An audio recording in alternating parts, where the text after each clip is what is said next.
Hello ಸ್ನೇಹಿತರೆ, ನೀವು ಯಾವತ್ತಾದರೂ ನೋಟಿಸ್ ಮಾಡಿರ್ಬೋದು ಕೆಲ ನಾಯಿಗಳು ನಮ್ಮ ಗಾಡಿಗಳ ಹಿಂದೆ ಓಡೋದನ್ನು ಮತ್ತು ಬೊಗಳೋದನ್ನು.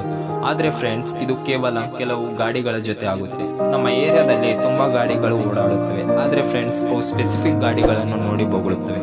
ಆದರೆ ಯಾರ ಮೇಲೆ ಬೊಗಳುತ್ತವೆ ನೋಡಿ. ಹೇಗೆ ನಮ್ಮಲ್ಲಿ ಸೋಷಿಯಲ್ ಕಾಲೋನೀಸ್ ಇರುತ್ತವೆ ಅಲ್ಲ, ರೆಸಿಡೆನ್ಸಿ ಕಾಲೋನೀಸ್ ನಮ್ಮ ಗುರುತು, ಅಥವಾ ಯಾರೇ ವ್ಯಕ್ತಿ ತನ್ನ ಕಾಲೋನಿಯಿಂದ ಬೇರೆ ಕಾಲೋನಿಗೆ ಹೋದಾಗ ಅಲ್ಲೇ ಅನ್ನೋನ್ ಫೀಲ್ ಮಾಡ್ಕೊಳ್ಳೋದು, ಈ ತರಹದ ಯೋಚನೆಗಳು ಮನುಷ್ಯರಲ್ಲಿ ಸ್ವಾಭಾವಿಕವಾಗಿ ಇರುತ್ತವೆ. ಇದೇ ತರಹದ ಯೋಚನೆಗಳು ನಾಯಿಗಳಲ್ಲೂ ಇರುತ್ತೆ.